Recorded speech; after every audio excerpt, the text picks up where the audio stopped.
Snow fell silently that winter night, blanketing the town of Aspen Ridge in a cold, stark white shroud.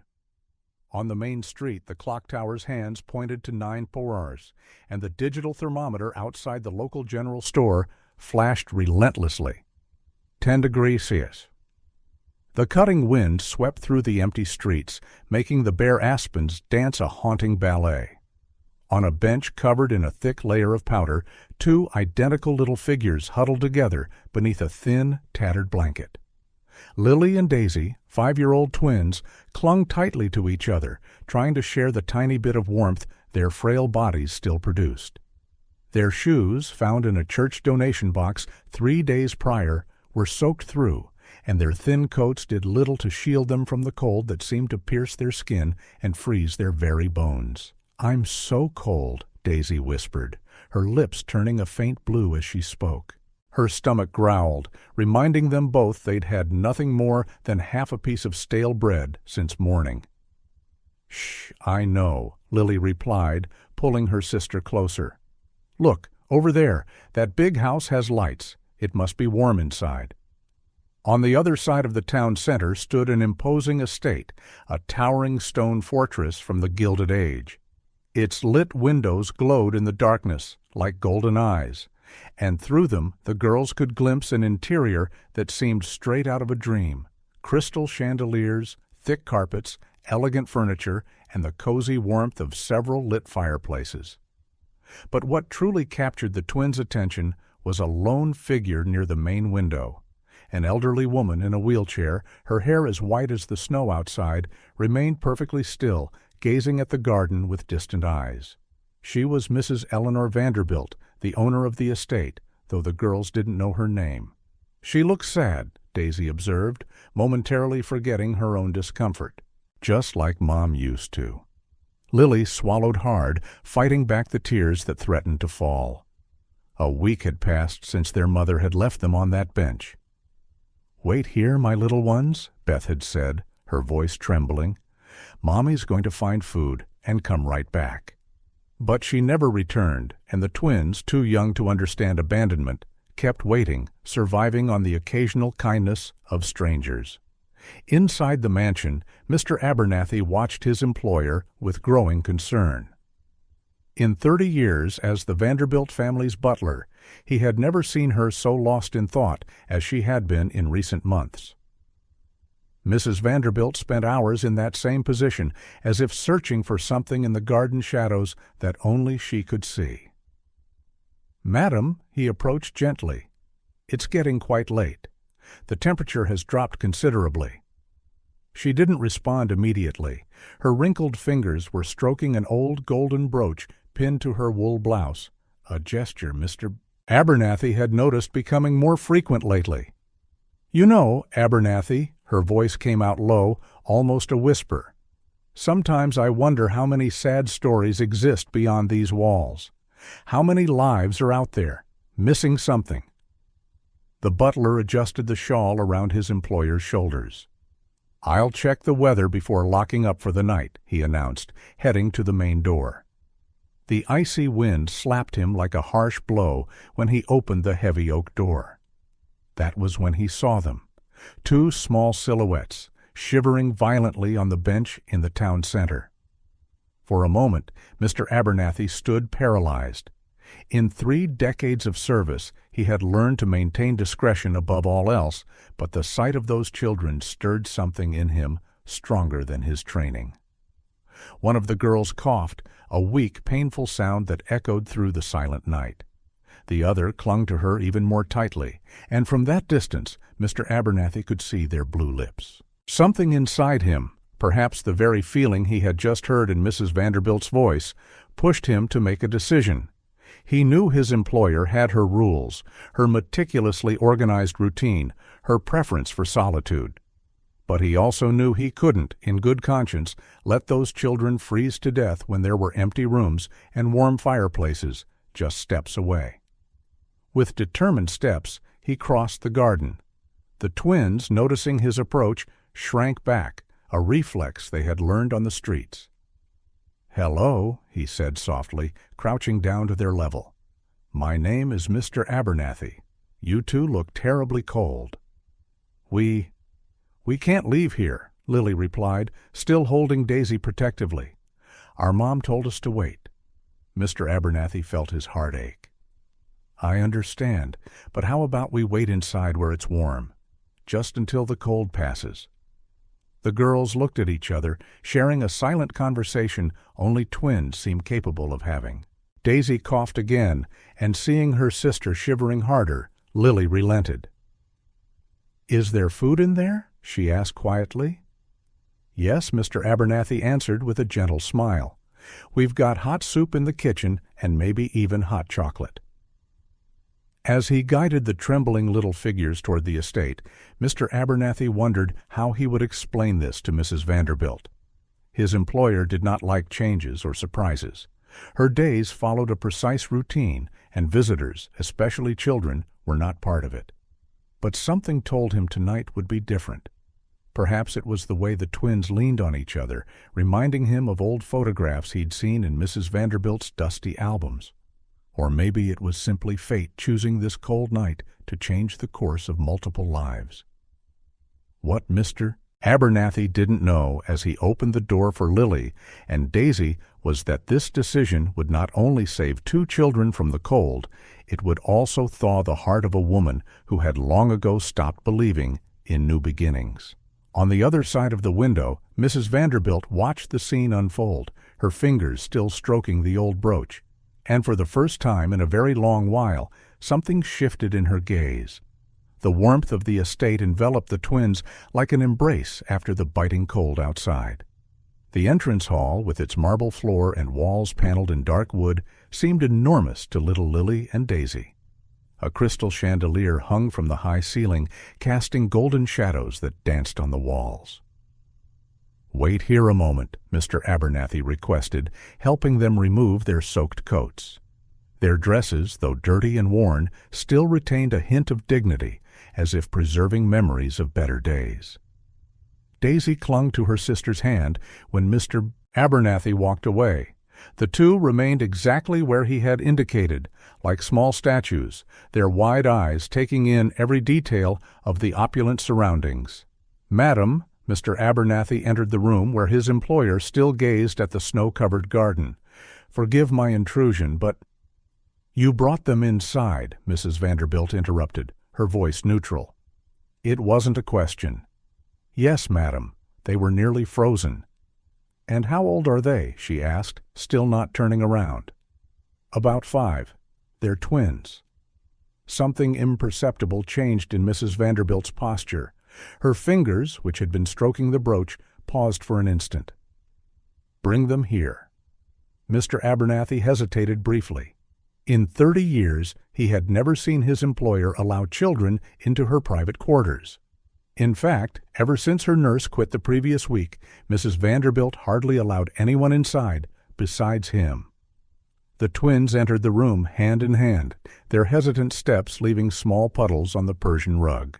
Lily instinctively moved half a step in front of her sister.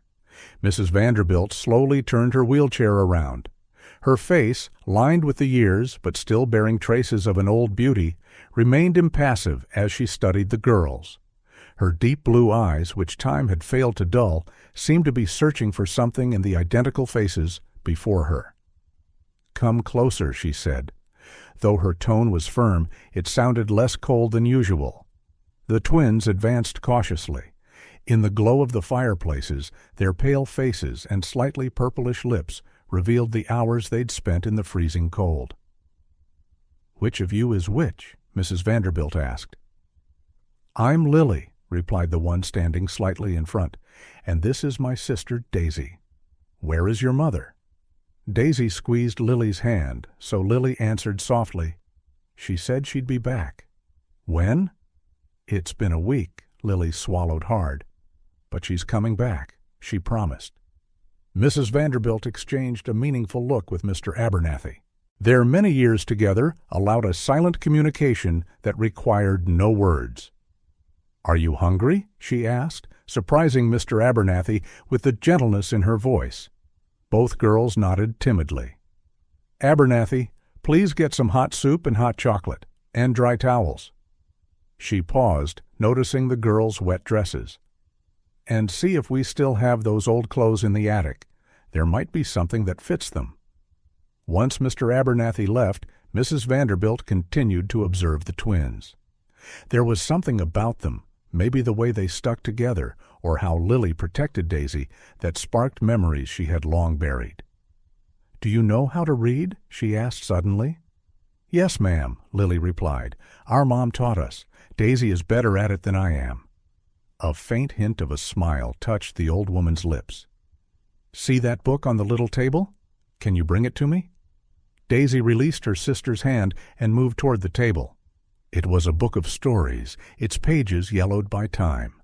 She handed it to Mrs. Vanderbilt with reverent care. "Read it to me," the elderly woman said, returning the book, "while we wait for the soup." The girls glanced at each other in surprise. Daisy opened the book with trembling fingers and started to read, her small voice gaining confidence with every word, and occasionally Lily helped with harder words.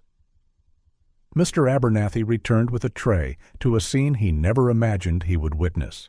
The two girls seated on the rug near Mrs. Vanderbilt's wheelchair, reading aloud, while his employer listened with an expression he hadn't seen in decades. "Madam," he cleared his throat gently, "dinner is served." The twins stopped reading, their stomachs growling at the smell of hot soup. Mrs. Vanderbilt watched them eat, noting their surprisingly polite manners despite their obvious hunger. "Abernathy," she called as the girls finished their soup, "my nurse quit last week." "Yes, madam, and you've been looking for a replacement, without success so far." "Madam." Mrs. Vanderbilt fell silent for a moment, her fingers once more stroking the brooch. "Perhaps," she finally said, "we don't need a nurse after all." Mr. Abernathy raised his eyebrows in surprise. "Madam, these girls?" She gestured toward the twins, who were now fighting to stay awake, warmed and fed for the first time in days. "They need a place to stay, and I need help with a few simple tasks, straightening my blankets, reading to me, keeping me company." "But they're only children, madam." "Exactly," she answered, a different light in her eyes. "Children are honest. They don't have hidden agendas." "And these two," she paused, observing how Lily placed a cushion behind Daisy, who was already dozing off, "seemed to have a natural gift for caring." Mr. Abernathy realized what was happening. In all his years of service, he had never seen Mrs. Vanderbilt show such interest in anyone.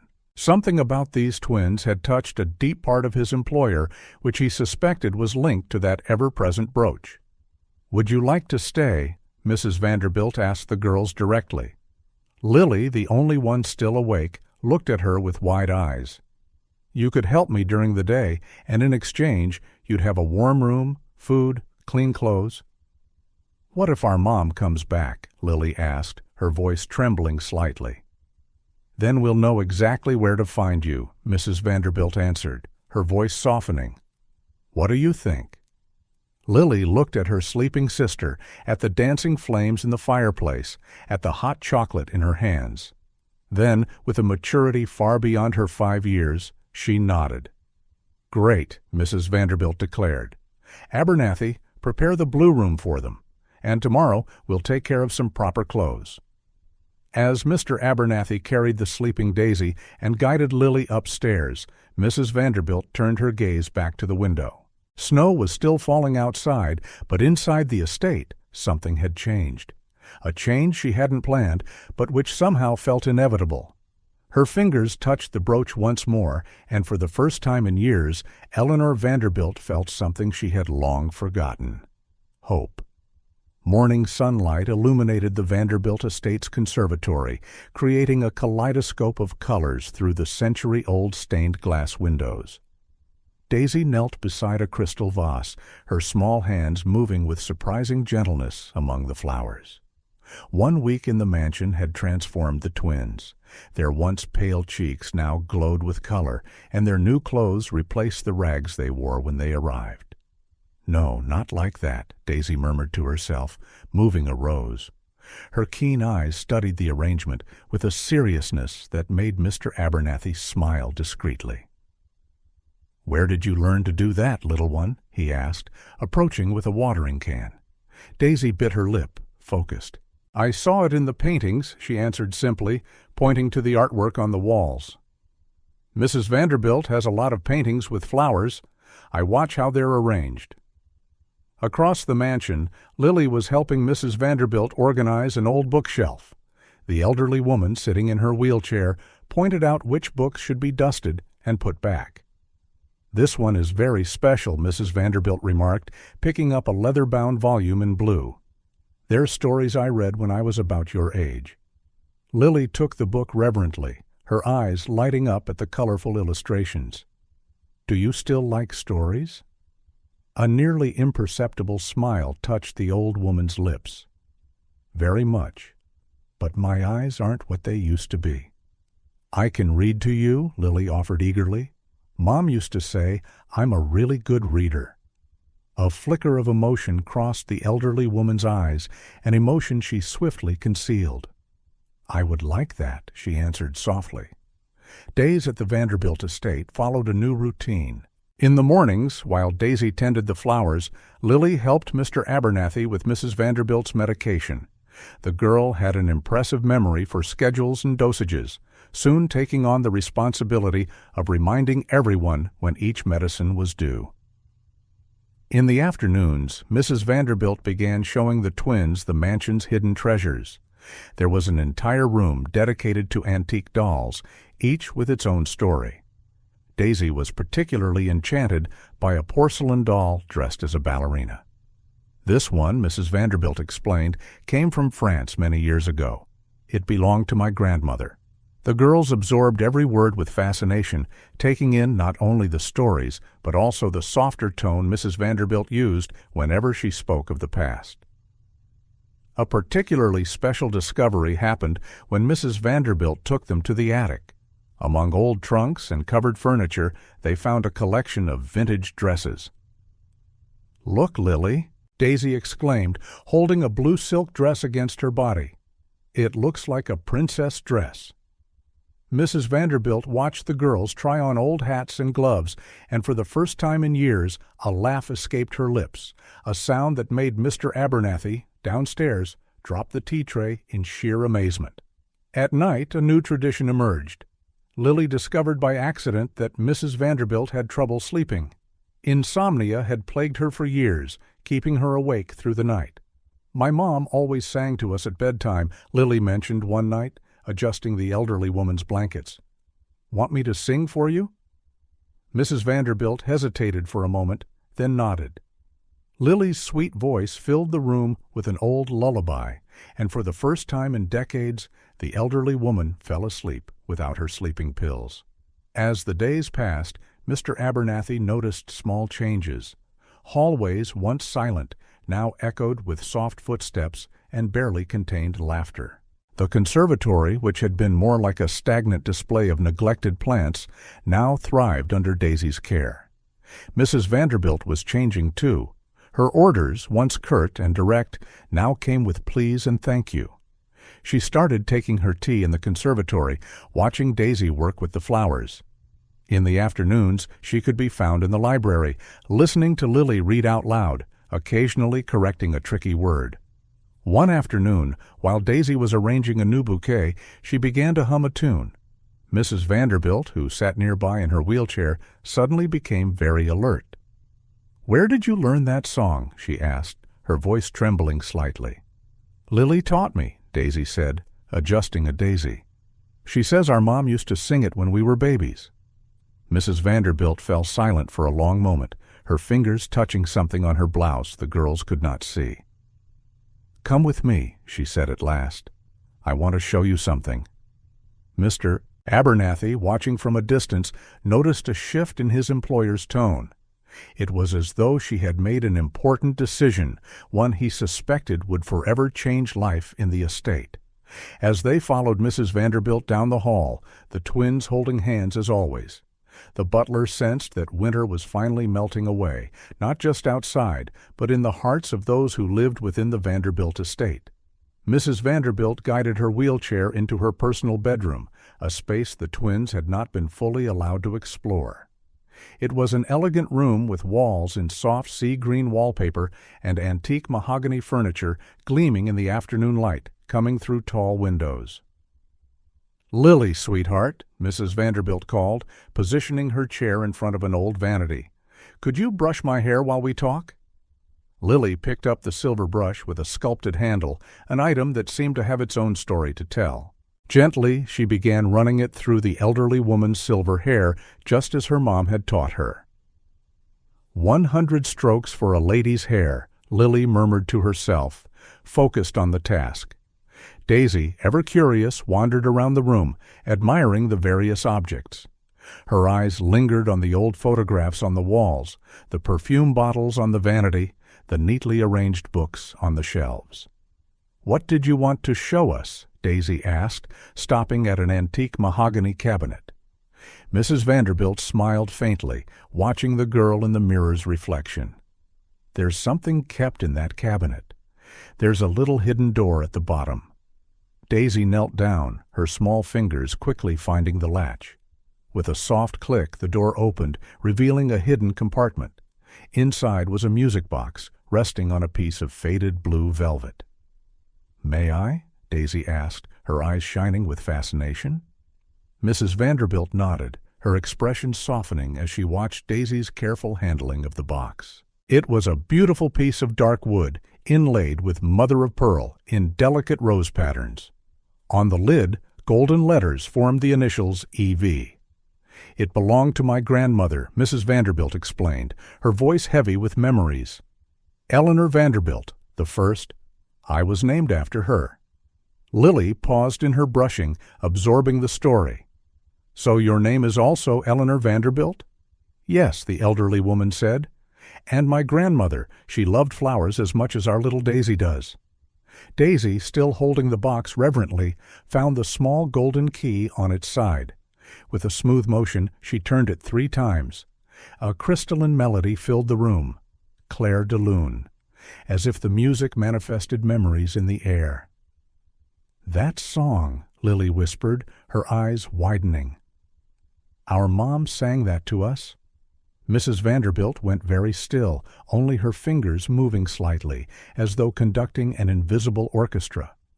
That was when Daisy discovered the secret compartment beneath the box. Her nimble fingers almost found the hidden latch by instinct, and with a soft snap, a tiny drawer opened. Inside lay an old photograph, its yellowed edges betraying the passage of time. The image showed a young Mrs. Vanderbilt, radiant in a light-colored dress, holding a newborn baby. A golden rose-shaped brooch sparkled on her chest. "That's you," Daisy exclaimed, bringing the photo closer for a better look. Lily set down the brush and moved closer, both girls now peering at the photo. In the picture, Mrs. Vanderbilt looked so young, so full of hope and life. Her eyes, even in black and white, seemed to have a sparkle the girls had never seen in the present-day woman they knew. It was then they noticed the silent tears running down the elderly woman's face. Mr. Abernathy, who had entered quietly with afternoon tea, froze in the doorway at the charged atmosphere. "The baby?" Daisy asked softly. "Who is she?" Mrs. Vanderbilt took a shaky breath, her trembling hands in her lap. "My baby," she replied simply, her voice thick with emotion. "That was the only time I ever held her." Lily and Daisy exchanged confused looks. The pain in Mrs. Vanderbilt's voice was so deep that Daisy instinctively climbed onto her lap, while Lily held her wrinkled hand. "Why?" Lily asked quietly. "Because sometimes," Mrs. Vanderbilt answered, stroking Daisy's hair, "families make choices for others, choices that hurt us our entire lives." The music box continued to play its mournful melody, filling the weighted silence with notes of an old sorrow. "Our mom also keeps a photo like this," Daisy commented innocently, still nestled in Mrs. Vanderbilt's lap. "A baby picture of her with us." The elderly woman smiled sadly. "Always keep that photo," she advised. "Photos are memories you can touch." Mr. Abernathy watched, his heart tight. In 3 decades he had never seen his employer speak, albeit indirectly, about that chapter of her past. "You know, Mrs." Vanderbilt continued, her voice quieter now.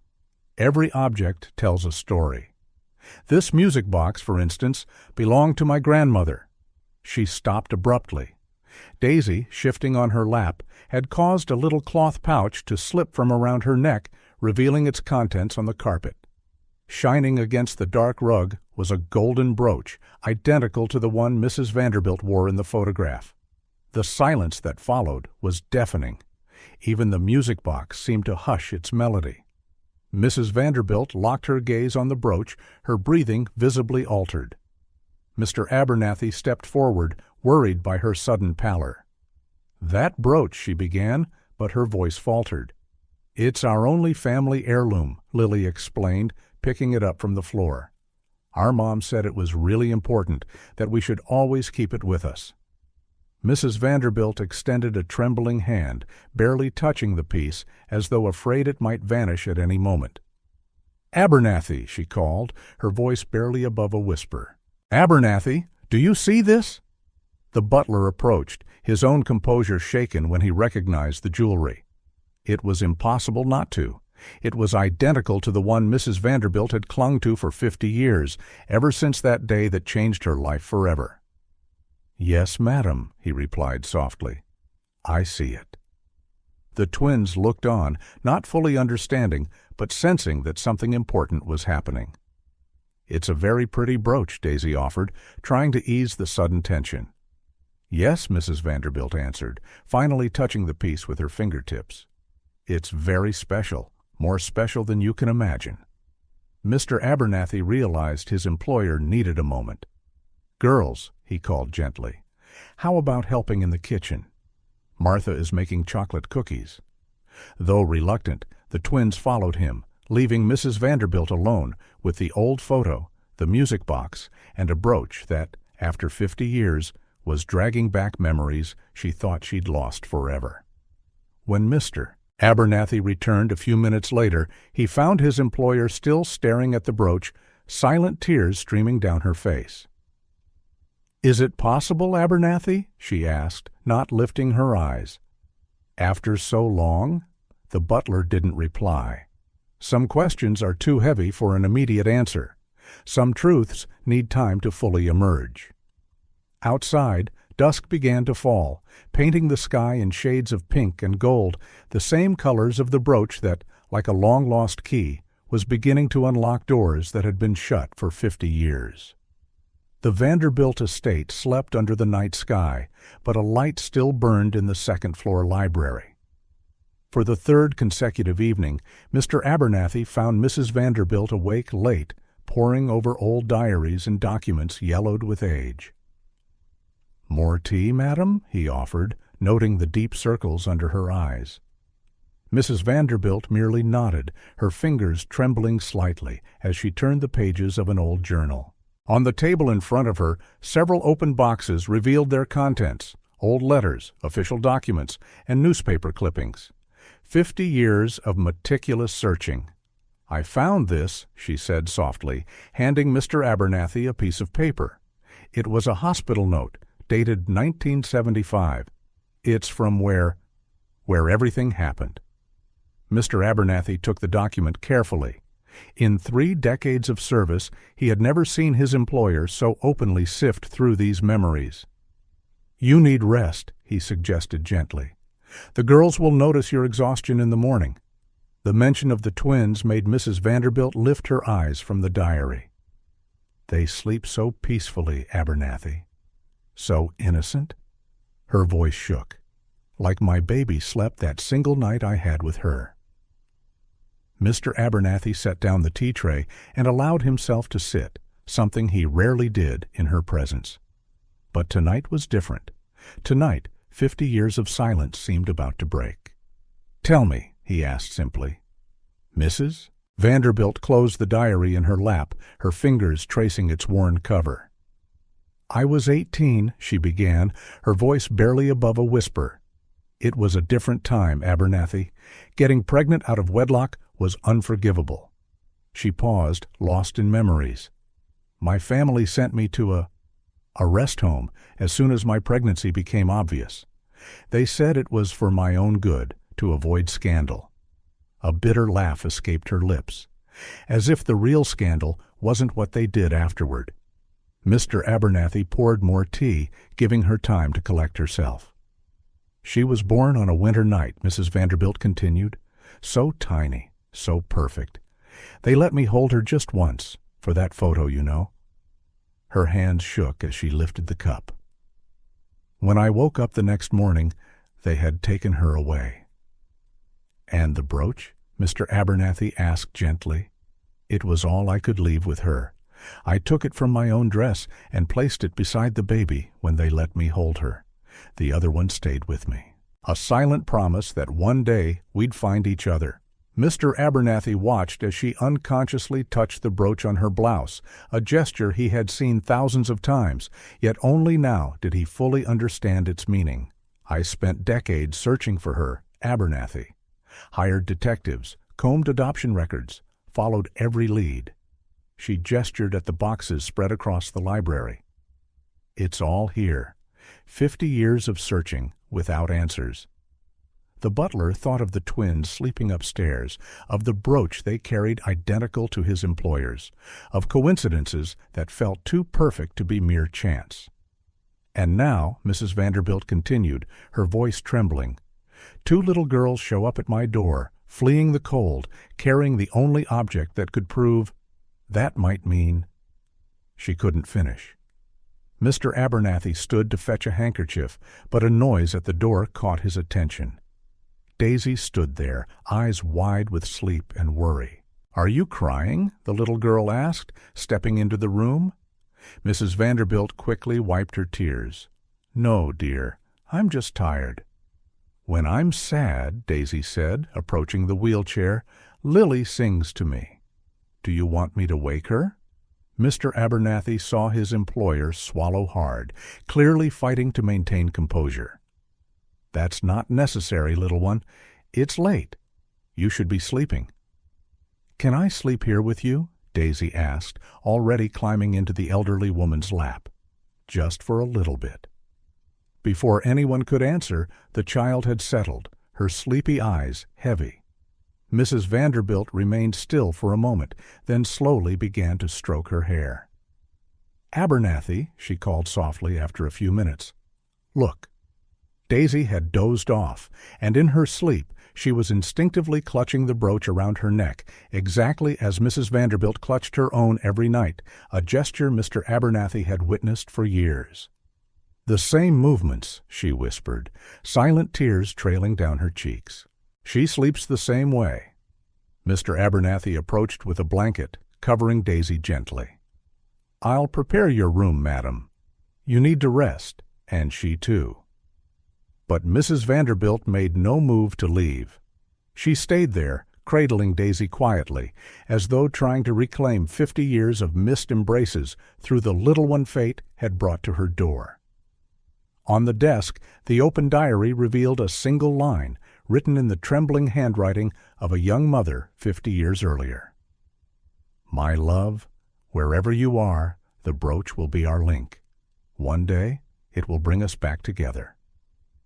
Outside, the night continued as usual, and in the Vanderbilt Estate's library, amidst boxes of memories and old promises, a grandmother cradled her possible granddaughter, while the butler kept silent vigil over that sacred moment of reunion, even though only one side fully understood the meaning of that embrace. Spring began to awaken in the Vanderbilt Estate's garden. Daisy, convinced by Mr. Abernathy to let her plant daisies in new flower beds, now spent hours tending the first sprouts pushing through the soil. "Grandma Eleanor will love it when they bloom," she said absent-mindedly, carefully watering the beds. Mr. Abernathy, trimming a nearby hedge, nearly dropped his shears. It was the first time he heard one of the girls call Mrs. Vanderbilt Grandma. Even more surprising was how naturally it slipped out.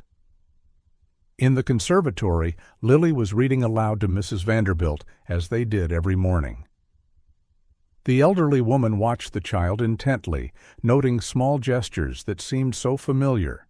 the way she furrowed her brow at a difficult word, exactly as Mrs. Vanderbilt had done in her youth. "Grandma," Lily interrupted her reading suddenly, "this story reminds me of a picture Mom used to keep." Mrs. Vanderbilt felt her heart race. "What picture, dear?" "An old one in black and white," Lily said, closing the book on her lap. "Mom said it was her as a baby, with her mom. She used to cry whenever she looked at it." Daisy, who had just walked in carrying a small pot of her daisy sprouts, joined in. "That's right. The picture was in a music box, like yours, Grandma." Mrs. Vanderbilt exchanged a significant look with Mr. Abernathy, who had just entered with afternoon tea. "A music box?" she asked, trying to keep her voice steady. "Yes," Daisy continued, placing her pot on the side table. "It played that song you like, the one Lily sings to help us sleep." "Claire de Lune?" Mrs. Vanderbilt whispered, her fingers automatically reaching for the brooch on her blouse.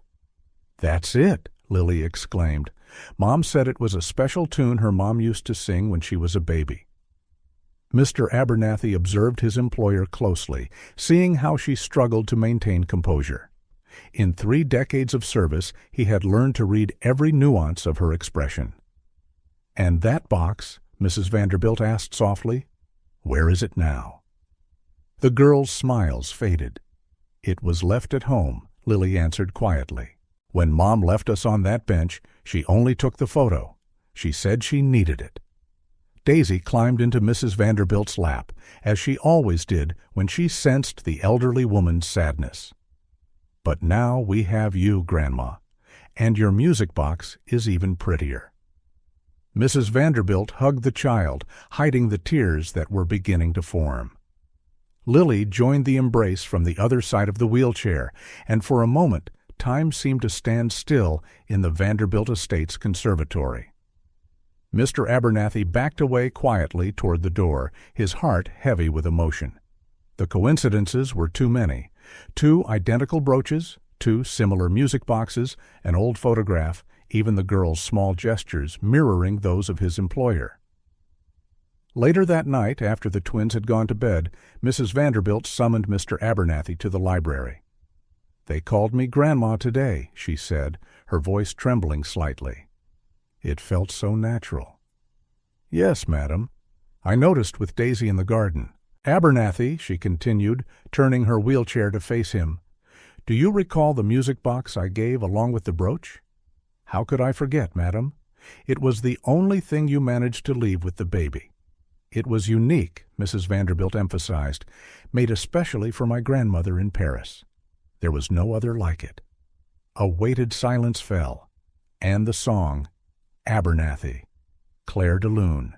It was the tune I sang throughout my pregnancy, the only one that soothed the baby. Mr. Abernathy noticed that Mrs. Vanderbilt looked younger suddenly, as if hope could reverse time. "The girls," she went on, her voice barely a whisper, "they have so many of my traits, Abernathy. The way Daisy is with flowers, how Lily furrows her brow when reading, even how they sleep, hands tucked under their faces." "Madam, it can't be mere coincidence," she interrupted. "The brooch, the music box, their gestures. It's as if the blood itself remembers." "The blood itself remembers," Mr. Abernathy finished softly. Mrs. Vanderbilt nodded, silent tears streaming down her cheeks. 50 years, Abernathy, 50 years of searching, and now— A noise at the door interrupted them. It was Lily, wearing her new nightgown, eyes heavy with sleep. "Grandma, I can't sleep. Can you tell me a story?" Mrs. Vanderbilt discreetly wiped her tears. "Of course, dear. How about I tell you about the first Eleanor Vanderbilt, my grandmother, and how she got a very special music box in Paris?" Lily smiled, climbing onto the elderly woman's lap. As Mr. Abernathy guided the wheelchair toward the twins' bedroom, on the way they passed the conservatory, where Daisy's new sprouts were beginning to peek out, small promises of blossoms that, like long-lost connections, were finally finding their way home. The next morning began like many others at the Vanderbilt estate. Lily and Daisy helped Mr. Abernathy serve Mrs. Vanderbilt's breakfast in the conservatory, a routine they had established in recent weeks. Daisy had just placed a fresh arrangement of daisies on the table, her first flowers from the garden, while Lily carefully arranged a napkin on the elderly woman's lap. "Your daisies look beautiful, dear," Mrs. Vanderbilt praised, making Daisy beam with pride. The peaceful family moment was interrupted by movement in the garden. Mr. Abernathy, ever watchful, was the first to notice a figure approaching the gates. It was a young woman, her dark hair disheveled, and her worn clothes hinting at days, maybe weeks, on the streets. She walked hesitantly, her eyes fixed on the conservatory windows where the twins played without a care. Abernathy, Mrs. Vanderbilt sensed his tension. "What's wrong?" Before he could answer, the woman drew closer, her face now visible through the glass. Mrs. Vanderbilt felt the air leave her lungs. It was like seeing a ghost, not her lost daughter, but something even more shocking, a younger version of herself. The twins, who had their backs to the window, sensed the sudden change in the room. When they turned, they screamed in unison, "Mom!" Daisy dropped the water pitcher she was holding, sending shards of crystal and water across the floor. Lily reacted instinctively, pulling her sister behind Mrs. Vanderbilt's wheelchair. They huddled there, just as they had so many times on the streets when they felt threatened. "My babies," the woman's raspy voice rang through the glass. "Please, let me see my babies." Mr. Abernathy moved swiftly to the door, but Mrs. Vanderbilt stopped him with a gesture. Her eyes wouldn't leave the face of the young woman. Those eyes, exactly like her own. The same shape of face she'd had in her youth. Even the same nervous fidgeting with her hands. "Let her in, Abernathy," she ordered, her voice trembling slightly. Beth entered the conservatory like a whirlwind of restrained emotion. Her eyes, red from crying, scanned the area until they landed on the twins, still hiding behind the wheelchair. "Lily! Daisy!" She took a step toward them, but stopped when they shrank back further. "Please!" Beth turned to Mrs. Vanderbilt, dropping to her knees beside the wheelchair. "I know I don't deserve it. I know I was awful, but they're my daughters. I've spent months searching for them, sleeping on the streets, asking around every corner." Her voice caught in her throat as she noticed the fresh bouquet of daisies on the table, the same flowers she used to grow with Daisy in their tiny apartment. "You're taking such good care of them," she observed, noticing the girl's clean clothes and rosy cheeks. Tears began streaming down her face. "Better than I ever could." Mrs. Vanderbilt watched Beth's every move, her own heart pounding. The young woman had no idea, but everything about her echoed the past. The way she wrung her hands when anxious, the tilt of her head when speaking, even her tone of voice. "Why did you leave us?" Lily's small voice asked from behind the wheelchair, heavy with hurt. Beth sobbed. I couldn't take care of you both. I had no food, the rent was overdue, and after my mother died, I was lost." Mrs. Vanderbilt watched Beth closely, noting how she twisted her hands, exactly as she herself did when nervous. Something in her gestures, in her face, awakened deeply buried memories. "Please," Beth begged again, "I know I don't deserve it, but may I at least talk to them? Explain?" Daisy, always the more sensitive twin, peeked out from behind the wheelchair. Lily squeezed her hand as she always did in tough moments. "You abandoned us," Lily said, her small voice brimming with pain. "You left us in the cold." I know," Beth cried, falling to her knees. "But I searched everywhere for you both. I slept in doorways, questioned people on every street corner." Mrs. Vanderbilt's voice intervened, her tone measured. "Your mother, did she die recently?" "Yes," Beth frowned, confused by the question. "How did you know? And she had an old music box with a golden brooch?" Mrs. Vanderbilt pressed on. "The brooch?" Beth looked around frantically. "My girls, do you still have it?" It was from Grandma Grace, the only thing she brought from the orphanage when she was a baby. She said it was special that one day. Her voice trailed off when she noticed, for the first time, the brooch on Mrs. Vanderbilt's chest, identical to the one she had left with her daughters. Silence fell like a thick curtain. Beth stared at the brooch, then at Mrs. Vanderbilt's face, her mind struggling to connect impossible dots. The twins, sensing the shift in the air, stepped fully out from behind the wheelchair. Lily held Daisy's hand as she always did during tense moments. "Mom," Daisy ventured, "Grandma Eleanor has a music box just like Grandma Grace's." Beth stumbled backward, leaning on Mr. Abernathy for support. "It can't be," she whispered, her face drained of color. "It can't be." Mrs. Vanderbilt reached out a trembling hand, gently touching Beth's face, a gesture she'd waited 50 years to make. "Your mother," she said softly, "was born on a winter night. I only got to hold her once, for a single photo. I left her a golden brooch, my only way of one day finding her again." Mr. Abernathy watched, his heart pounding. In 3 decades of service, he knew every expression on Mrs. Vanderbilt's face, and for the first time he saw shock, hope, and profound recognition all at once. "Maybe," Mrs. Vanderbilt said at last, her voice steady despite the tears shining in her eyes, "we can all have some tea and talk this through calmly." Beth raised her eyes, surprised by the unexpected offer. The twins glanced at each other, still clinging to the wheelchair for security. "Abernathy," Mrs. Vanderbilt called, "prepare some tea, please, and bring out the cookies the girls like." As the butler left, a heavy silence fell over the conservatory. The morning sun lit up Daisy's daisy arrangement, those first flowers she had planted, quiet witnesses to a meeting that promised to reveal far more than any of them had anticipated. The tea grew cold in the porcelain cups, untouched. In the Vanderbilt Estates conservatory, time seemed suspended in a painful moment of anticipation. The twins, still hovering near Mrs. Vanderbilt's wheelchair, observed their mother with a mix of fear and longing. Beth clutched her teacup with trembling hands, her bony fingers revealing the months of deprivation on the streets. Her eyes never left her daughters, as if she feared they might vanish again. "You look different, Daisy," she said softly. "Your hair is longer." Daisy instinctively touched the ends of her hair, now healthy and styled in neat braids thanks to Mr. Abernathy's daily care. "Lily, too," Beth went on, her voice catching. "You both look so healthy."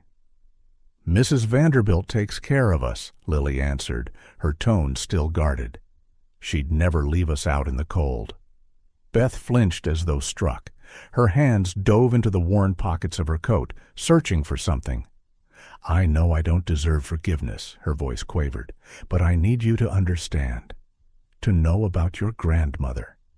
She pulled out a wrinkled photograph, smoothing its creases reverently. "It's the only thing I managed to keep, not even the music box." Mrs. Vanderbilt watched every motion carefully, noticing how Beth's gestures mirrored her own, the way her hands trembled, the slight tilt of her head. "This is my mother," Beth extended the photo. "Grace. With her, we never went without, even though it was just the two of us. She worked 2 jobs, but still found time to sing to me, to tend to plants." Daisy inched closer at the mention of plants. Beth caught the movement. "You got that from her?" She smiled sadly. Your knack for flowers." Her voice broke as Mrs. Vanderbilt took the photograph. The moment the elderly woman laid eyes on it would remain etched in Mr. Abernathy's memory. He stood by the door, sensing the weight of that instant. There was Grace, her Grace, smiling with the same smile he saw every day in Daisy, holding a baby, Beth, just like in the only photo Mrs. Vanderbilt had with her own newborn before she was taken away. The teacup in Mrs. Vanderbilt's hand fell, shattering on the floor. No one moved to pick up the pieces. "She was amazing," Beth continued, unaware of the elderly woman's reaction. "Even when she got sick, she never complained. Worked until she couldn't stand anymore." "Sick?" Mrs. Vanderbilt's voice was barely audible. "Cancer," Beth answered, tears sliding down her cheeks. It happened so fast. Within 6 months, she was gone, and I was pregnant, alone, with no one. The twins, feeling their mother's pain, fidgeted uneasily. Lily squeezed Daisy's hand in comfort. "She always said the brooch was special," Beth added, looking at the piece her daughters now wore, "that it was the only thing she brought from the orphanage. She said one day we'd understand its importance." Mrs. Vanderbilt couldn't tear her eyes from the photograph. Grace had her eyes, her smile, even the way she tilted her head slightly to the right, a quirk she now saw in Beth. "When the twins were born," Beth continued, wiping her tears, "I tried to be strong like she was, but with no help, no example. I lost my way. Money ran out. Rent was overdue. I couldn't buy food." "Why didn't you seek help?" Lily asked, her small voice tinged with hurt. "Pride," Beth replied after a moment. "The same pride my mom had. She never accepted help from anyone. Always said we could handle things on our own." "What was she like?" Daisy asked softly, taking a hesitant step toward her mom. "Grandma Grace?" Beth smiled through her tears. Strong, determined. She had a laugh that lit up the room. She sang all the time, especially that French tune. "Claire de Lune," Mrs. Vanderbilt finished, her voice trembling. "Yes," Beth frowned, surprised. "How do you know that?" But Mrs. Vanderbilt did not answer. Her hands shook so much that Mr. Abernathy quickly stepped in to steady the photograph before it slipped from her grasp. When she passed, Beth went on. "It was like the ground vanished beneath my feet. And then I found out I was pregnant with twins. I tried, I swear I tried, to be strong like she was. But each day got harder." "Until you left us on that bench," Lily concluded. "I left the brooch with you," Beth sobbed. "It was the only valuable thing we had, the only link to our past. Mom said it held a secret, that someday—" "The secret of a winter night," Mrs. Vanderbilt interjected, her voice barely a whisper. "Of a young mother who only got to hold her daughter once." Beth stopped speaking, staring at the elderly woman in confusion. "Mr.?" Abernathy saw the exact moment her eyes fell on the brooch pinned to Mrs. Vanderbilt's blouse, identical to the one she'd left with her children. "How—" Beth began, but her voice failed her. Mrs. Vanderbilt finally tore her gaze from the photograph, meeting Beth's eyes. It was like looking through time. Those same eyes she had seen in her newborn daughter now reflected in the face of her granddaughter. "Your mother," she began, tears slipping down her cheeks, "was born one winter night, 50 years ago." Silence enveloped them. Even the twins, who didn't fully grasp the situation, seemed to hold their breath. Mr. Abernathy discreetly began collecting the broken pieces of the teacup, his heart aching at the scene unfolding. Through the conservatory windows, Daisy's daisies swayed gently in the breeze, silent witnesses to a 50-year-old secret finally coming to light. The Vanderbilt Estates Conservatory felt heavy with the weight of 50 years of secrets on the verge of being revealed. The twins, sensing the intensity, had pressed themselves close to Mrs. Vanderbilt. Beth remained still, her eyes locked on the identical brooch the elderly woman wore. Mr. Abernathy brought a shawl to drape over Mrs. Vanderbilt's shoulders. She was trembling slightly, and not from the cold. "It was 1975, Mrs. Vanderbilt began, her voice scarcely above a whisper. "I was 18 and studying music at college. Her hands found the brooch on her chest, a gesture Mr. Abernathy had seen countless times, but which now carried a different gravity. His name was Ethan. He played piano, taught private lessons to pay for his own studies." A sad smile flickered across her face. "He was the one who introduced me to Claire de Lune." Beth raised her hand to her mouth, recognizing the song her mother had cherished. "When I found out I was pregnant, Ethan just disappeared. Transferred to another university, moved to another city. I was left alone to face my family." Daisy, always the most sensitive, climbed silently into Mrs. Vanderbilt's lap. The elderly woman hugged her as if the contact gave her strength to go on. The Vanderbilts were one of the most traditional families in town. A pregnancy out of wedlock was— She paused, searching for the words. Unforgivable. My father, to avoid scandal, sent me to a rest home in the countryside. A discreet place, he said, where I could have the baby away from society's eyes. Lily moved closer, sitting at the foot of the wheelchair. Beth remained motionless, absorbing every word as if her life depended on it.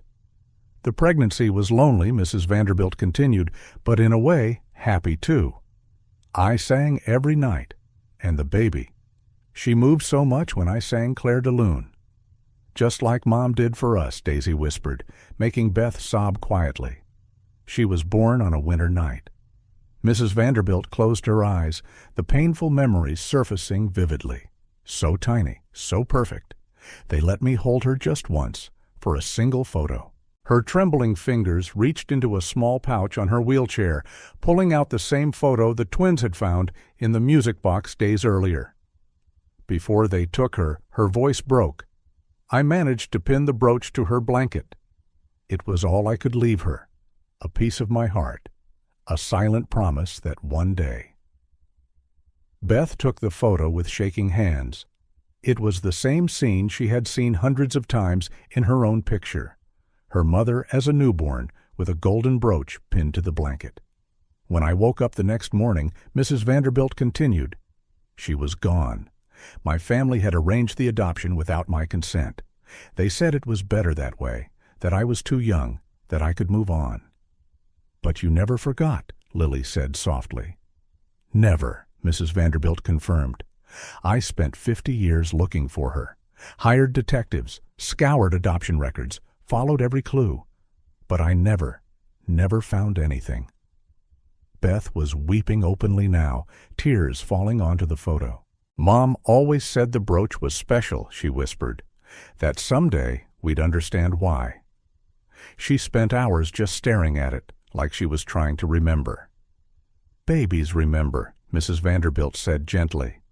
Not with their minds, but with their hearts. That's why she loved Clair de Lune so much, even without knowing why. Mr. Abernathy watched as Beth moved slowly toward the wheelchair, sinking to her knees before Mrs. Vanderbilt.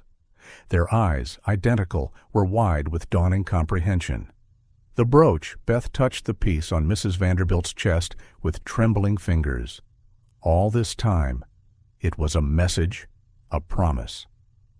For my daughter, Mrs. Vanderbilt finished, tears running freely now. For my Grace. The twins watched, captivated, starting to grasp the implications. So, Daisy said slowly, You're our great-grandmother? Yes, dear, Mrs. Vanderbilt answered gently. The mother of your grandmother, Grace. Beth let out a sob, 50 years of family history suddenly falling into place. The brooch her mother cherished, the song that comforted them, even her own love of music. It was all an echo through the generations, a legacy passed down silently. That's why you feel so at home here, Lily said to Daisy in realization. That's why Mrs. Vanderbilt loves your way with flowers. Just like Grace, Beth and Mrs. Vanderbilt said at the same time, then exchanged surprised looks. Mr. Abernathy discreetly wiped away a tear. In 3 decades serving the Vanderbilt family, he never imagined witnessing this moment. 4 generations of women, separated by fate, finally reunited by a simple golden brooch. I'm sorry, Beth whispered, still on her knees, for leaving my daughters. I couldn't cope with losing Mom, with the pregnancy, with everything.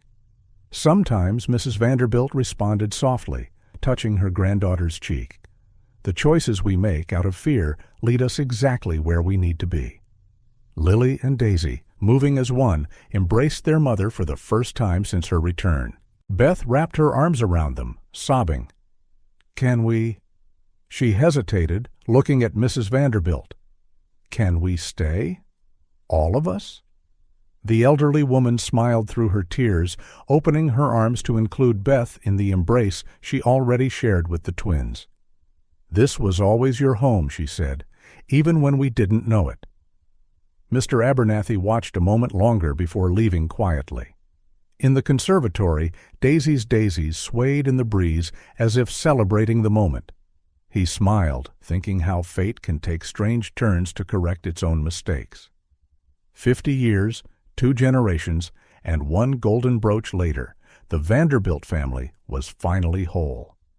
Night had fallen over the Vanderbilt estate, but no one was thinking of sleep. In the great hall, Mr. Abernathy had lit the fireplace, creating a cozy setting where now 4 generations of women shared long-held stories. Mrs. Vanderbilt held the golden brooch in her wrinkled hands, tracing its delicate rose engravings with her fingers. Daisy, curled up in her lap, as had become her habit, watched with fascination. "This belonged to your great-great-grandmother, Eleanor the First," Mrs. Vanderbilt explained softly. "She received it as a gift in Paris, then had 2 identical ones made. One for me, and the other meant for my future daughter." Beth, seated on the rug at the foot of the wheelchair, with Lily leaning against her shoulder, listened intently. "Mom used to sleep with it under her pillow," Beth revealed, making Mrs. Vanderbilt catch her breath. "She said she had good dreams when the brooch was nearby." "What kind of dreams?" Mrs. Vanderbilt asked, her voice trembling slightly. "About music," Beth smiled through her tears. "Always about music, especially." "Clair de Lune," they all finished in unison, making the twins smile. Mr. Abernathy, serving hot chocolate for everyone, noticed how his employer tried to hide her tears. In 3 decades, he had never seen her so vulnerable or so alive. What was she like? "Mrs. Vanderbilt asked softly. "Day to day, with you?" Beth closed her eyes for a moment, searching for the best memory. "Strong," she began. "Incredibly strong. She worked as a nurse by day and taught piano at night, but she always found time to bake cookies on Sundays." "Chocolate cookies?" Daisy asked excitedly. "With extra chips," Beth smiled. "Just like Mr. Abernathy makes for you." The butler paused, surprised. He had only started making the extra chocolate version after seeing how much the twins loved them. Yet another unconscious echo passed through the generations. "And flowers," Beth continued, looking at Daisy. "Our apartment was tiny, but she turned the balcony into a real garden. She said flowers have the power to heal the soul." Mrs. Vanderbilt sobbed softly. "My mother, the first Eleanor, said exactly the same thing." Lily picked up the brooch she wore, studying it with new eyes. "Is that why you got so upset when you saw us wearing it?" "Yes, dear Mrs." Vanderbilt ran a hand over her great-granddaughter's hair. It was like 50 years of searching ended in a single moment. "That brooch was my only link to Grace, proof that night in the hospital wasn't just a dream." She stared at it for hours, Beth recalled, especially on tough days. "And she always said, 'One day we'll understand, daughter. One day this brooch will share its story.'" "And it did," Daisy commented quietly, placing her brooch next to Mrs. Vanderbilt's. "Look, they're like mirrors." The 2 brooches, side by side, shone under the firelight, identical in every detail, each rose engraving and golden curve. 50 years apart, now together at last. "She had your eyes," Beth continued, gazing at Mrs. Vanderbilt with fresh understanding. "And your smile. Now it makes sense why I've always felt so connected to certain music, certain flowers." "Blood remembers," Mrs. Vanderbilt whispered, "even when the mind forgets." "Like when Daisy started arranging flowers just the way you like them," Lily observed. "Or when you sang Clair de Lune without ever fully learning the words," Beth added, making Lily blush. Mr. Abernathy watched, his heart full. The similarities were staggering. Daisy's gift with flowers so much like Mrs. Vanderbilt's youth, Lily's musical talent echoing generations of piano teachers, even Beth's small mannerisms echoing her mother. "Grace had a dream," Beth said after a moment of silence. "She wanted to open a music school for underprivileged children. She started saving money. But then she fell ill."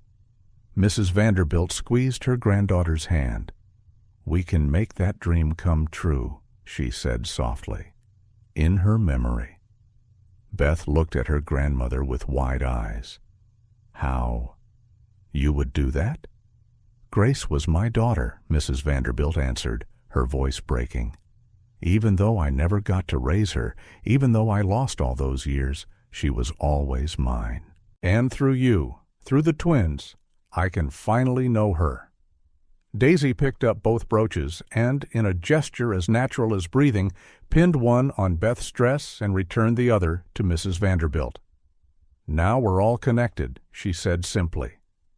Mr. Abernathy quietly slipped out of the hall, leaving the 4 generations of Vanderbilt women to share more stories, more memories, more discoveries about Grace.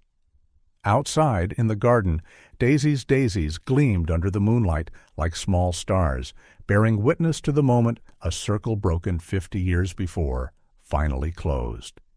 The brooch had kept its promise. Across 5 decades, 2 adoptions, 1 abandonment, and a fateful reunion, it had, at last, brought the entire family home.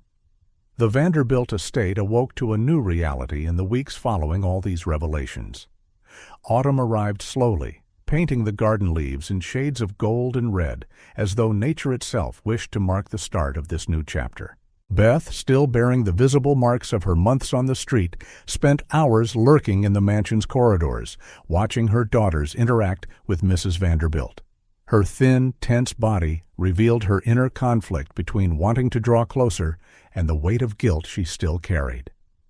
Every morning she witnessed the same ritual.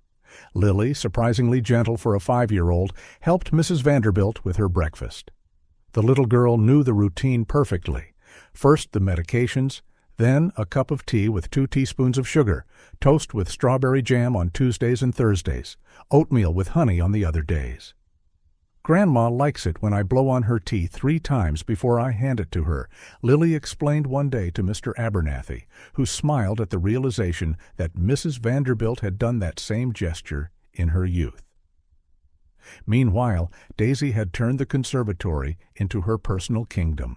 Each morning, before the sun fully rose, she was already among the flowers, whispering to them as if they were old friends. Her small hands, once raw from the cold streets, now moved with impressive skill among the plants. "The daisies need more sunlight," she declared one morning, surprising Mr. Abernathy with her certainty, "and the lilies are too crowded."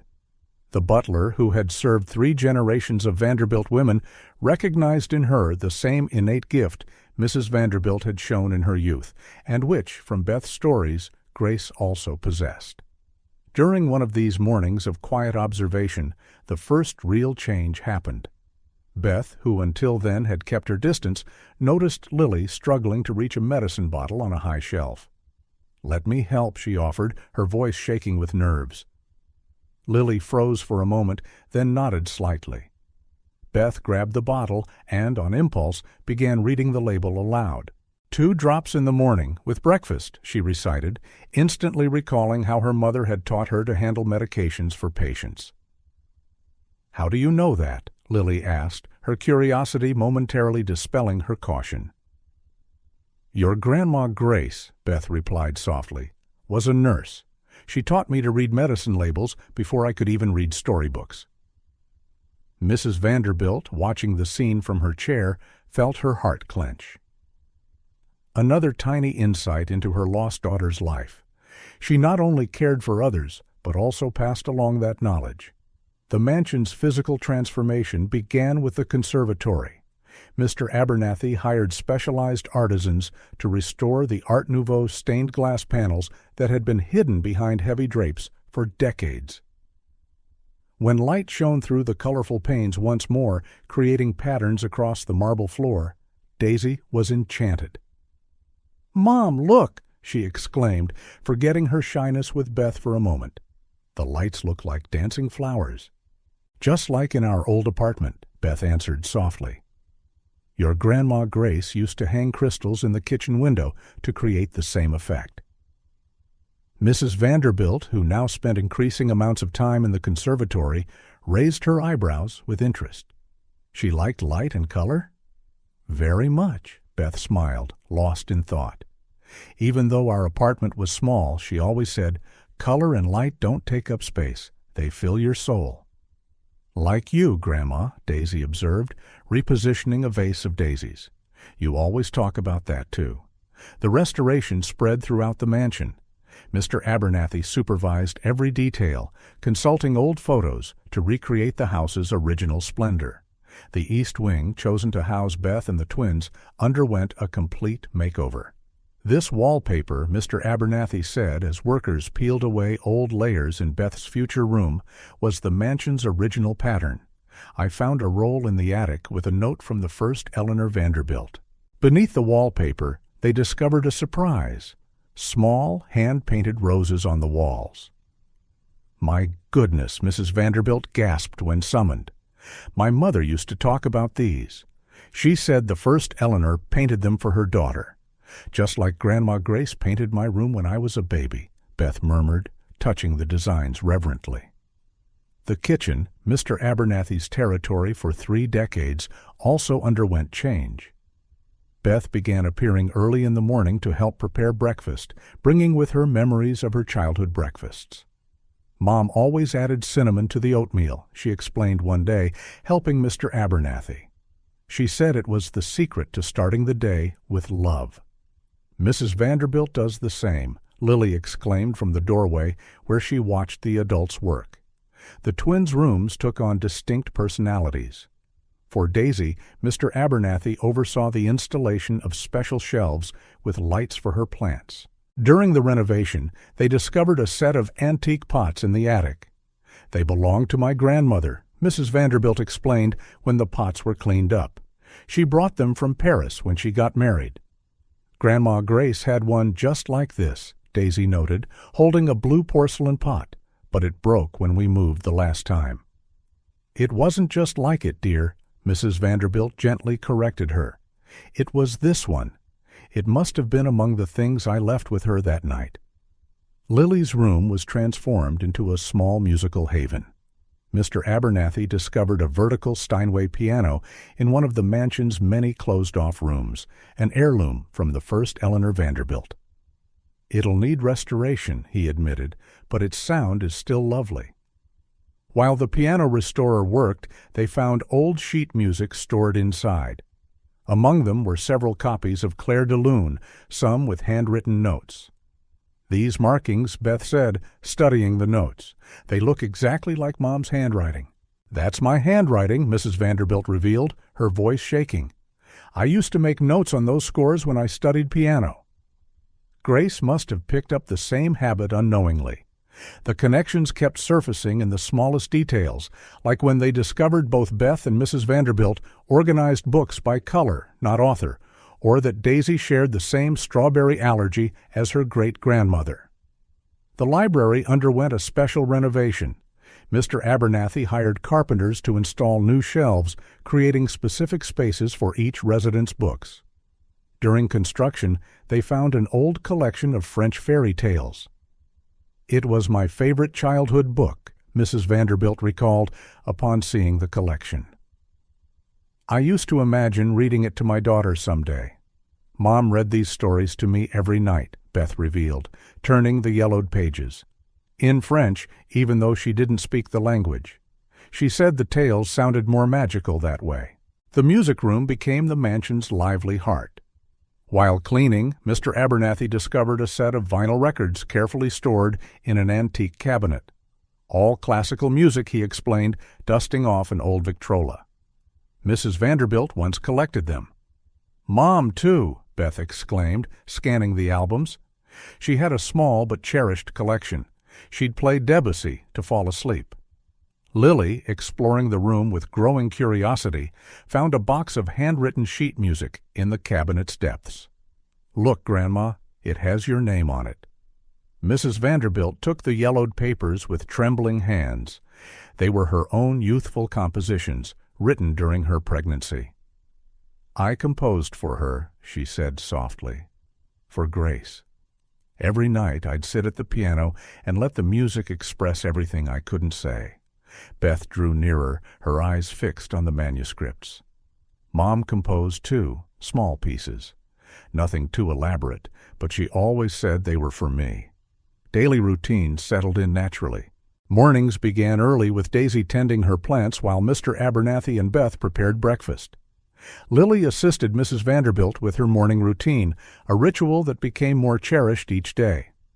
"Your hand is as gentle as Grandma Grace's must have been," Mrs. Vanderbilt remarked one day as Lily brushed her hair. She was a nurse, right? She must have had kind hands for her patients. "Mom says she used to sing to them," Lily replied, focusing on the gentle strokes of the brush. "Like I sing to you at bedtime." Afternoons were devoted to music and reading. Beth discovered she had not only inherited her mother's love of music, but also the same natural talent found in the Vanderbilt line. Under Mrs. Vanderbilt's patient guidance, she began reacquainting herself with the piano. "Your fingers move exactly like mine," the elderly woman observed during a lesson, "as though your body remembers something your mind never learned." The old ballroom, locked for decades, was reopened and transformed into an informal sitting room. The Venetian mirrors were polished to their original shine, and the crystal chandeliers sparkled once again. "Grandma," Daisy asked one afternoon, admiring the final result, "why was this room locked?"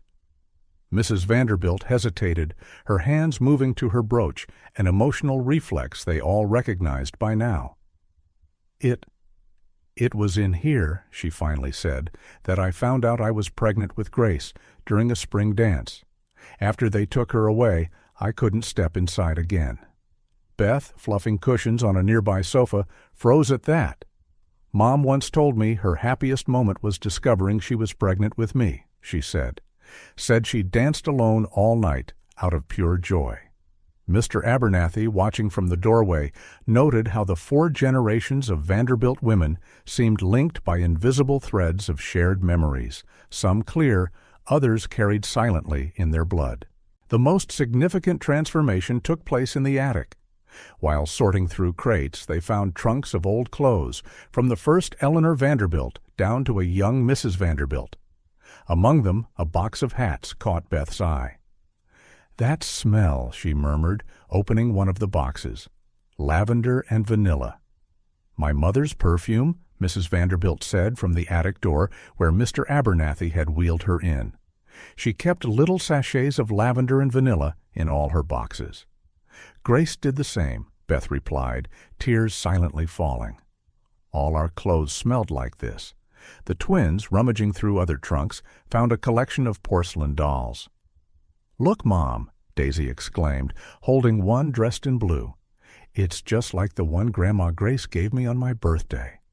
"Not just like it," Mrs. Vanderbilt corrected, her voice trembling. "It is the same. It was my favorite doll when I was a child. I left it with Grace at the hospital." The attic's revelations continued. In a particularly old trunk, they found a christening gown carefully preserved in tissue paper. "It was mine," Mrs. Vanderbilt explained, touching the yellowed fabric. "And then it was Grace's." "And mine, too," Beth whispered, recognizing the delicate embroidery. "Mom kept it in a special box, said it was our only real family heirloom." It was after these attic explorations that Mrs. Vanderbilt finally made her decision. She gathered everyone in the main hall one evening after dinner. Mr. Abernathy had prepared tea and cookies, and the crackling fire set a warm atmosphere. "This mansion," Mrs. Vanderbilt began, looking around at the faces that had become so dear to her, "has been empty for far too long. 50 years of silence and loneliness, waiting for something I couldn't name." Beth, seated nearby with the twins, listened carefully, her hands clasped with her daughter's. "Now I understand," Mrs. Vanderbilt continued, her voice steady. "The house was waiting for you. Every empty room, every quiet corridor, all of it waiting to be filled with life again." "Madam," Beth started, but Mrs. Vanderbilt gently cut her off. "No, dear. To you, I'm simply Grandma, and I want you and the girls to stay here, not as guests, but as family, the way it always should have been. But after what I did," Beth hesitated, tears filling her eyes. "I abandoned my children, and I lost Grace," Mrs. Vanderbilt replied softly. "Not by choice, but I lost her. Fate separated us, but now it's brought us back together. Through you, through these little ones, it's as if Grace is here too." Daisy stood and approached her great-grandmother's wheelchair, climbing into her lap as she often did. "Can we really stay forever, Grandma?" "Forever," Mrs. Vanderbilt confirmed, hugging the child. "Abernathy?" "Yes, madam?" "Prepare the east wing, the 3 rooms near mine. It's time this house became a true home again." In the days that followed, the mansion underwent its final transformation. Mr. Abernathy oversaw the move with the efficiency of one who knew every nook and cranny of the place. The rooms were set up for their new residents, preserving elements that connected the generations. In Beth's room, the old vanity of the first Eleanor Vanderbilt took pride of place. The walls, with their uncovered rose designs, were delicately restored. A reading chair was placed near the window, just like Grace's favorite spot. For Daisy, along with the space for her plants, Mr. Abernathy arranged a small fountain, its gentle trickle reminiscent of the creek, near the old apartment she'd shared with Grace. The shelves were stocked with botany books, some as old as the mansion itself. Lily's room now revolved around music, the restored piano standing front and center. The sheet music they had found was framed, creating a musical timeline of the Vanderbilt family, from Mrs. Vanderbilt's compositions to Lily's budding melodies. The mansion came alive. Formerly silent hallways now resonated with laughter and music. The garden flourished under Daisy's and Beth's care. Evenings were filled with stories and songs, each moment revealing more links between the generations. One particularly significant morning, Mr. Abernathy found all 4 Vanderbilt women gathered in the conservatory. Mrs. Vanderbilt sat in her chair, Beth at the piano, Lily singing, while Daisy arranged flowers. Sunlight filtered through the restored stained glass, projecting dancing colors around them. That was when he noticed they were all wearing the golden brooches, the original pair that had once separated mother and daughter 50 years ago. Now reunited and magnified in meaning, uniting 4 generations of Vanderbilt women. "Abernathy," Mrs. Vanderbilt called, noticing him. "Look at them. It's as though time doesn't exist, isn't it? As if 50 years were just the blink of an eye."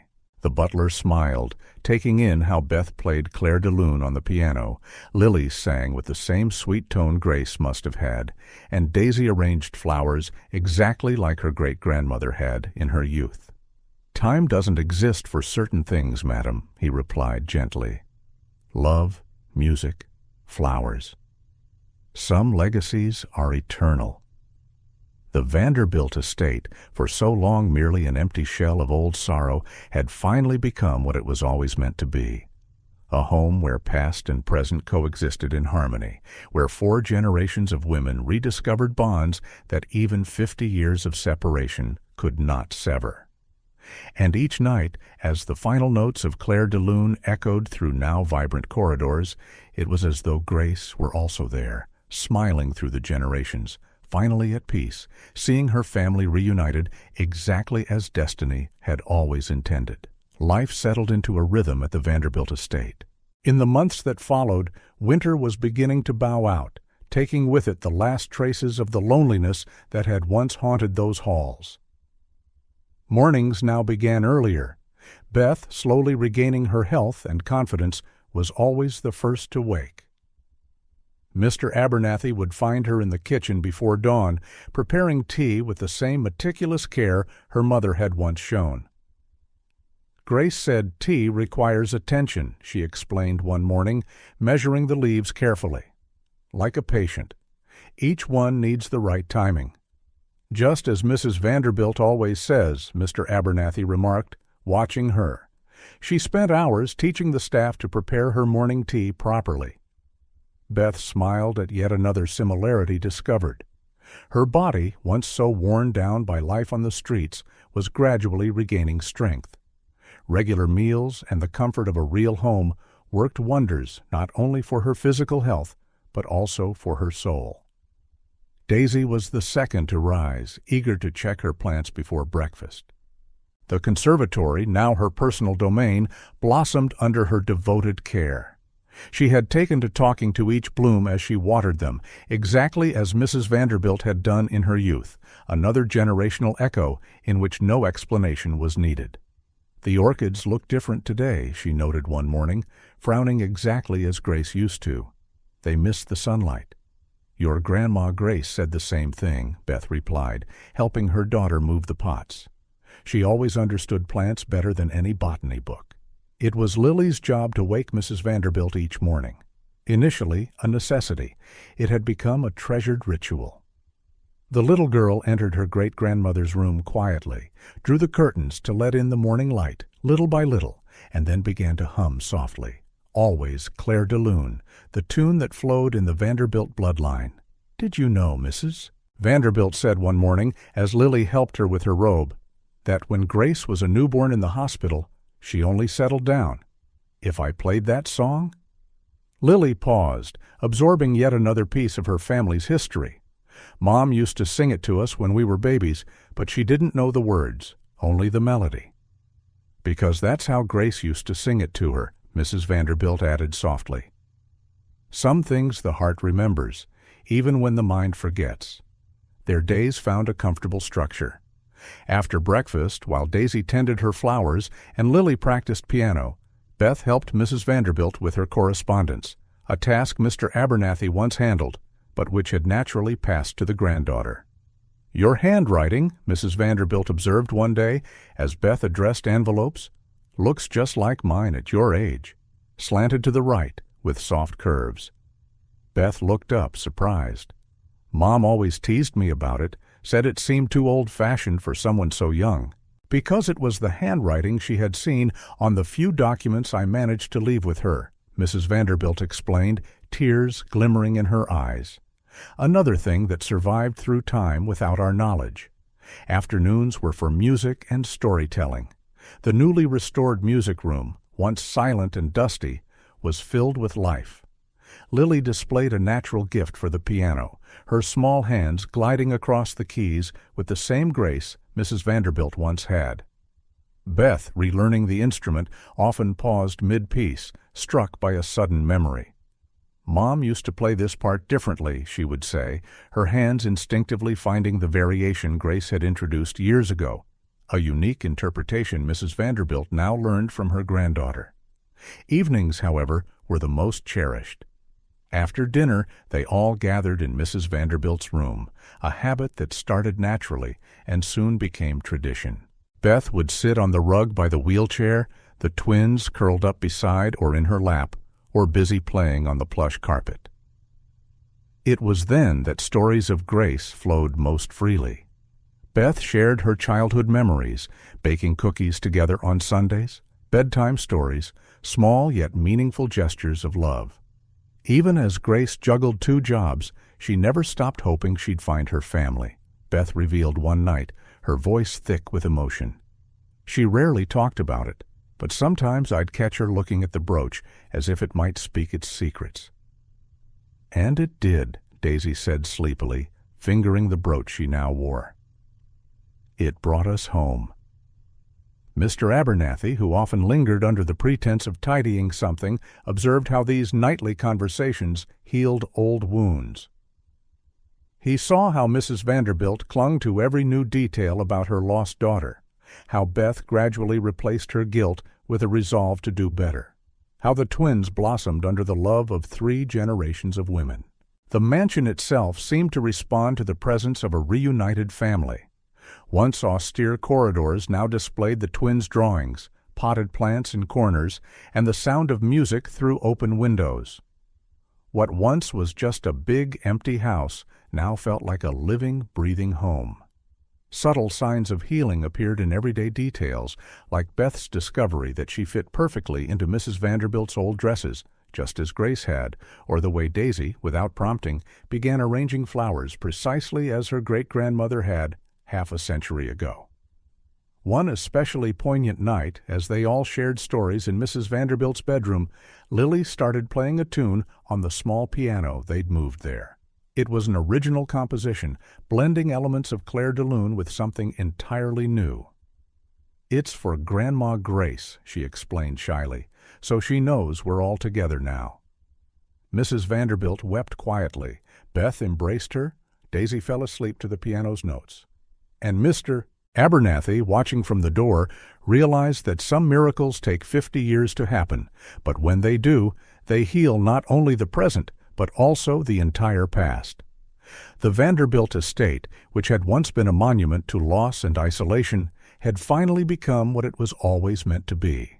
A home where 4 generations of women found their place, where love, like Daisy's garden flowers, bloomed freely, healing old wounds and laying strong roots for the future. And each night, as the last notes of Lily's piano drifted through the once silent halls, it was as though Grace herself was there, smiling through time, finally at peace to see her family whole, exactly as it always should have been. Spring returned to the Vanderbilt estate, completing a cycle that began on a frigid winter night. The garden, now under Daisy's devoted care, burst with color, daisies, roses, and lilies dancing in the gentle morning breeze. Mr. Abernathy was overseeing the installation of a special frame in the main hall. It was a unique piece commissioned from Paris, made of crystal and gold, worthy of housing the 2 brooches that, after 50 years, had brought a family together. Around the brooches, photographs told a story. A young Mrs. Vanderbilt with baby Grace, Grace grown up holding a small Beth, Beth with newborn twins, and finally a new picture, 4 generations of Vanderbilt women smiling at the camera, their bond and resemblance undeniable. "It's perfect," Mrs. Vanderbilt said, admiring the finished display from her wheelchair. Her face, once lined with decades of sorrow, now bore a serenity Mr. Abernathy had never seen. Beth entered, carrying a tea tray, a ritual she had taken on naturally, turning it into a shared moment of connection with her grandmother. "The girls are in the garden," she announced, setting down the tray in the same meticulous manner Grace once had. "Daisy insists her roses need a morning chat." "Just like you used to do, madam," Mr. Abernathy added gently, noting the bright smile that lit Mrs. Vanderbilt's face. Through the French windows they could see the twins outside. Daisy, kneeling among the flowers, was talking animatedly to each plant, while Lily softly hummed Clair de Lune, the same song that connected the family across generations. Sometimes, Mrs. Vanderbilt said, her voice filled with emotion, "I look at them and see Grace. The way Daisy is with flowers, how Lily furrows her brow in concentration. It's as if time doesn't exist." Beth approached her grandmother, taking her hand. A year ago she had been a desperate mother, abandoning her children on a bench. Now, transformed by love and acceptance, she had found not only a home, but also her true identity. "Mom would be happy," she said softly, "seeing her granddaughters grow up here, in the home that should have been hers, too."